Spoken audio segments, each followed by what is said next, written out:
marks a new beginning. Thanks for supporting a total reinvention. The soul is still here, but the vibe's a little different. Unpredictable, hide the kids and the women. Sports of all sorts, music mixed for living. Rep New York City, but ain't the politician. Always bring the heat, Steph Bacon in the kitchen. Big shout to y'all, I appreciate the listen. Donnie put the rest, but I'm still in the best. In the word of what I do, all y'all know the rest. I live it, I breathe it, I'm the whole definition. The pinnacle, the ultimate, I'm on a new mission.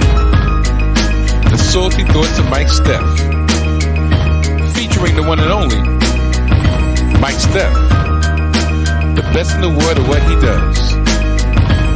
Tap in.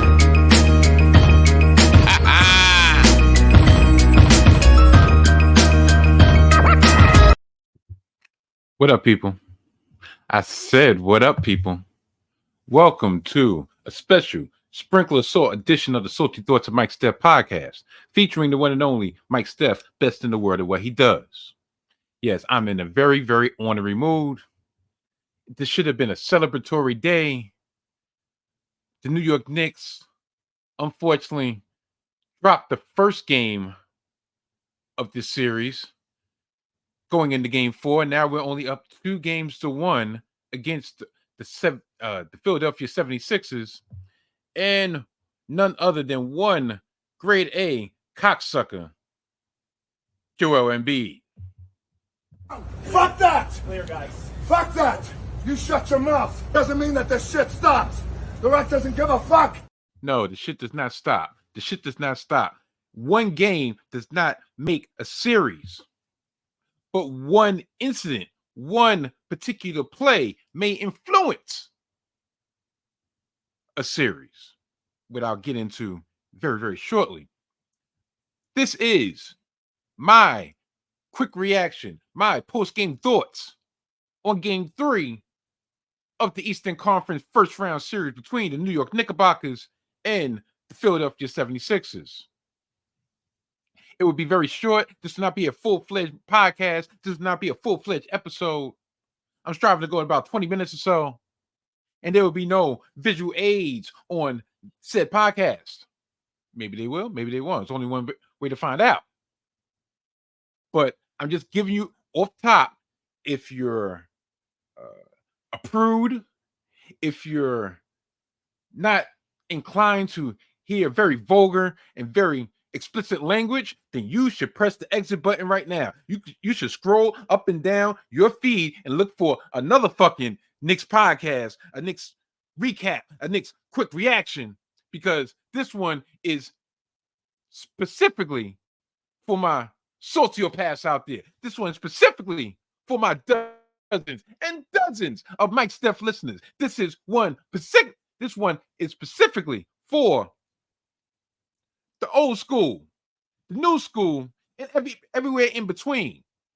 If you bleed orange and blue, or blue and orange sky, I swear, I don't even want to see nor hear that cocksucker Stephen A. Smith tomorrow. Not at all. Because all true Knicks fans know that motherfucker is not a fan of us. That motherfucker is not a fan of the New York Knicks. He goes up and down, and however the wave is, that's the way he goes. It's a damn shame that a former Celtic, Kendrick Perkins, gives us more props than that cocksucker with the receding hairline. That cocksucker who's, I guess, spokesman of the, you know what? I'm not even going to get in there right now. So, without further ado, I'm going to get this show on the road, because guess what? If I wanted to have one steady stream of consciousness, I would have gone live like the millions and millions of motherfuckers on YouTube. But I choose not to do that, because I choose to have some class. I choose to have some panache. And for those who are hard of hearing and need some visual aids, guess what? My name is Mike Steph. I'm the voice of the voiceless, and this is your go-to place for all of New York Knicks playoff game quick reaction, because guess what? This mother effer right here is the one that you need to view and the one you need to listen to. So without further ado, I'm going to get this mother effer out off the road, or on the road, or whatever you want to call it. Good night. Mwah! You know what? Going sideways out this mother effer. And goodbye. Bang. First thing first, man, you're fucking with the worst. I be sticking pins in your head like a fucking nurse. What you see on your screen right now was deemed a flagrant one. Unfortunately, I'm not able to play the actual video, the video clip that shows the whole action in which Mitch Robb went up for the ball and Embiid upset because he did not get the foul call on the other end, intentionally tried to injure Mitchell Robinson. He grabbed him by the legs, as you can clearly see here, that made him fall awkwardly on his surgically repaired ankle. And you know damn well if this would have happened to Embiid, it would have been holy murder. Bloody murder. I'm gonna call a spade right now. Embiid's a bitch. Straight up. He scored 50 points with an assist from the refs for not throwing him out on that particular play right there. Matter of fact, let's go back. Maybe I have another one. Oh, look. He's coming down, and where is Embiid? On the floor, grabbing at his ankle. Another shot right here. What is he doing? He's holding on to said ankle. Freaking crab. And I spoke about crabs last week, but different type of crab. He got an assist from the refs for not being thrown out, for not ejecting him after that flagrant 2. That should have been called a flagrant 1 for pulling Mitch Robb's ankle while he was in the air. All stemming from his frustration, not only because of the call that was not made mere seconds prior, due to the fact that Mitchell Robinson has made it very difficult throughout the first 2 games in the Mecca, at home, at Madison Square Garden. But regardless, Mitch Robinson is making Embiid exert way more energy than he would like to be. Hartenstein got called for 2 quick fouls. Bang. Mitch Robinson came, gave him some, like, look, all that lazy shit is not going to work with Mitch Robb. So guess what? He went low. Fucking scumbag. Now listen, this is not a New York Knicks fan having an excuse to why we lost. But, matter of fact, you know what? No buts. If that play doesn't happen and they win the way they won, I have no problem. I take the L and I keep it moving. Guess what? We keep it moving. Guess what? On to game 4. But it's just a coincidence that the dude that had him contained for the first 2 games, contained to the standards that a lot of the pundits, a lot of the NBA world expected Embiid just to have his way with the number 2 seed, mind you, just did some dirty shit. And it gives you, and it gives him just enough breathing room, just enough of the breathing room that he needed. Never mind the foul discrepancy between the 2 teams. Like, at one point, the Sixers had 20 more attempts at the foul line than we did. And we still had them sweating to the very end.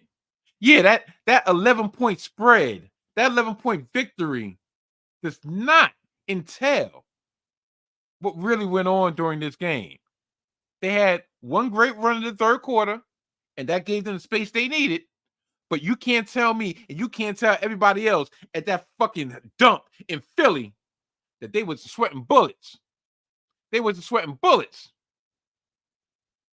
Especially coming off the collapse. I won't say the collapse, but coming off the calamity of errors in game 2 by these same Philadelphia 76ers. I swear. Philly fails to realize that we've always been big brother. And I'm talking about the city. Listen, the days of what we do is wrong. Uh, Those are gone. State property, done. Listen, it took some Brooklyn motherfuckers to come down there and get y'all right. But I digress. Like, I knew it was going to be a different case due to the controversy coming from the last game with the quote unquote the no call after the last 2-minute report in which they stated that there were like 2 or 3 fouls that wasn't called and so forth. No, Maxey gave it up. Maxey was shook. Maxey gave it up. White Dante hit the 3. Game over. Nothing. Done. Plus the grievance that was filed and Philly being home was going to add to all of what we saw in game 3.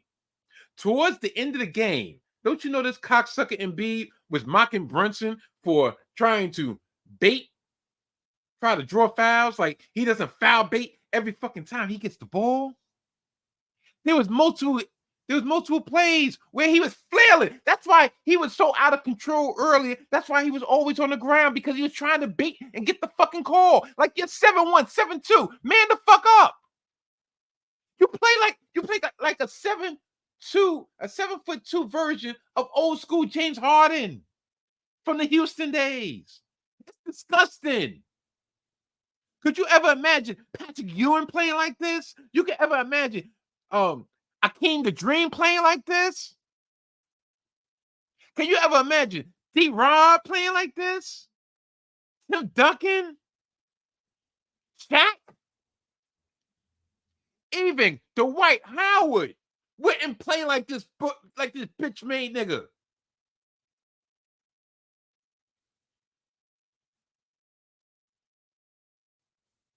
But just the fact that he had the audacity to try to troll when they're already pretty much the game is already in doubt. I mean, the game is already set in stone. It's like what, a minute left in, and he was still shook. Because no lead is safe when it comes to these New York Knickerbockers. Shit. That's why he's so freaking unlikable. When he's up, he wants to troll. When he's losing, he wants to cry like the little bitch that he is. Isn't he the same dude that cried after getting bumped by the Raptors in 2019?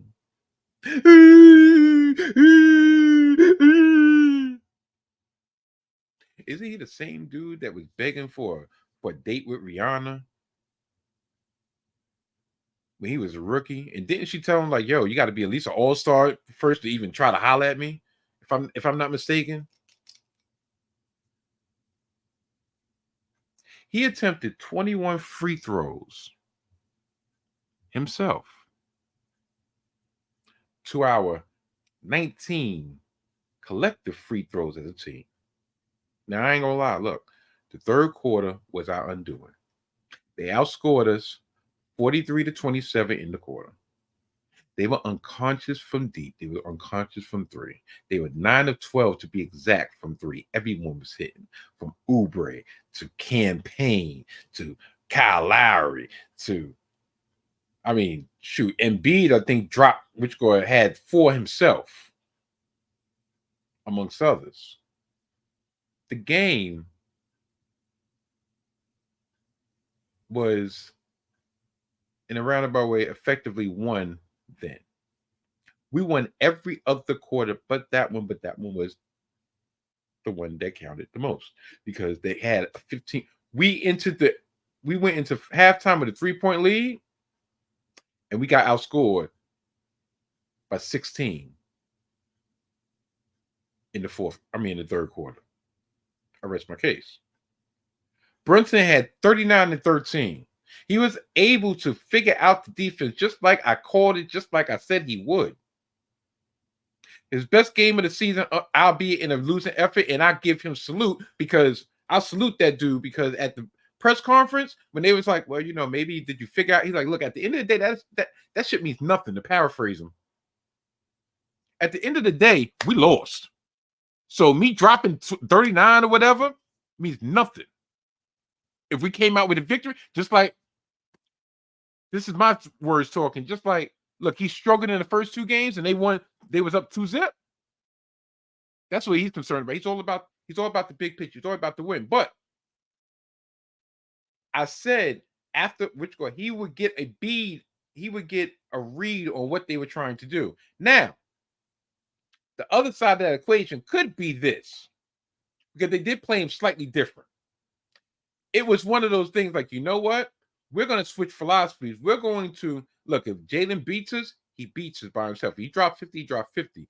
But we can't allow everybody else to get into the scoring column like they did in games 1 and 2. McBride took a step back. I wouldn't say took a step back, but scoring-wise, he was not a factor. Bogey was not a factor. Dante, you know, he tried. I mean, look, the amount of heart he got, he got in that dude's face like, yo, we really about to smoke. Unfortunately, the aggression that he was showing on the court just didn't manifest itself to the ball going through the hoop. Josh Hart had 20 with another 4 threes. Like, I think for the series, he's made 12 threes in the first 3 games. He's had 20 plus in all 3 games. Unfortunately, nobody else was able to step up like they did at home. Looking at the lines, we can't afford to let Cameron Payne get off for 11 off the bench. Like, to bring this home, the best part of this for me, the best part of this game for me, and albeit in a loser effort, is the fact they didn't give up at all. They did not keep pressing, trying until the final gun. They didn't allow themselves to get thrown out. They didn't allow themselves to let go of the rope. They didn't allow themselves for this to be a laugher. They kept the pressure on, and you could tell the ass cheeks were getting tight in Philly when we had that lead down to 8 with possession with a chance to cut it to 5. If we were able to cut it just a little bit, when we kept the pressure on and cut it to 8, you could feel the pressure. If we was able to cut into it just a little bit more, it would have been very interesting. But just us doing that to the end let Philly know we ain't going nowhere. And it took a 50 piece from that dirty cocksucker, for that dirty piece of shit, to get the win. Matter of fact, it took a dirty ass play for him to get a 50 piece for them to get a win. That's the best way to put it. Sunday will be fun as hell and will be an absolute war. But the last thing I'm going to say is this. And it was glaring to me. After the game, Coach Tibbs was asked about the officiating. He didn't use it as an excuse. He didn't use nothing as an excuse for the loss. He said what he needed to say. When they asked him about the play, he was like, what? The one that was called or the one that wasn't called? Because not only did Embiid do that dirty shit to Mitch Robb, didn't he knee Hartenstein in the nuts? No call. Matter of fact, he got a technical for that.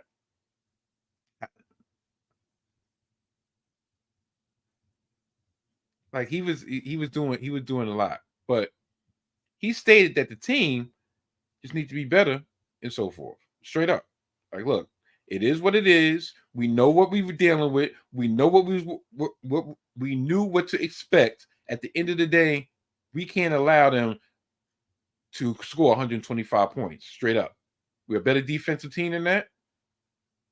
And we allowed them to get comfortable. And at the same time, and it's my words, they got hot. Is that sustainable? I think not. I mean, listen, these are the same cocksuckers that if Jimmy Butler wouldn't have hurt his knee, they probably wouldn't have got out to play in. To be blunt. Meanwhile, on the other hand, Nick Nurse acted like it was just pure execution that allowed them to finally get on the board with one game, with one win. after game 2, he was outwardly blaming the refs, saying, "Oh, they didn't do this, oh, they didn't do that." Never mind the fact that you had a meltdown as long as your whole team had a meltdown in the last 30 seconds. But fuck that. When he was asked about the flagrant, he said he did not see it, no question it. Now, far be it from me, but if it was me, I'd say go Cobra Kai on that motherfucker. Go Cobra Kai on that maxi pad Embiid. Sweep the leg. No mercy, sir. But we're above such messes, right? I'm just saying. We're going to win with dignity. We're going to win with pride. We're going to win with substance. We're going to win with our head held high. Like I said, this ain't a full-fledged Salty Thoughts of Mike Step podcast. This is a sprinkle of salt. Somebody in the West Coast asked me, well, maybe he should keep an ear out, keep a lookout for maybe something dropping on the YouTube streets tonight. And I told him, I gave an emoji. I don't know. But guess what? Did you really think such an event was going to happen and I wasn't going to give my 2 cents? Of course I'm going to give my 2 cents. Just like he's going to give his 2 cents. Fuck that! Clear, guys. Fuck that! You shut your mouth. Doesn't mean that this shit stops. The ref doesn't give a fuck. Shit don't stop. Shit don't stop. Game 4, Sunday. Tip off, 1 o'clock, 1 p.m. to be exact. In the city of brotherly love, which you can really kiss my brotherly nuts. I stray. Man, no, let me stop. But yeah, it's going to be, yeah, man. That's what we're talking about. Go New York, go New York, go. Go New York, go New York, go. Orange and blue skies out this bitch. Yeah, Philly. We coming. We coming back. We coming back home 3-1. We coming back home 3-1. Shoot. Fuck you thought. Thought this shit was gonna be a game. Fuck.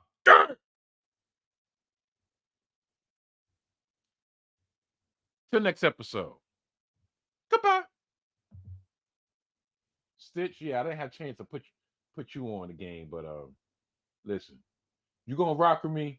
You're gonna rock with me hard way. You know what? Y'all some eavesdropping motherfuckers. Goodbye.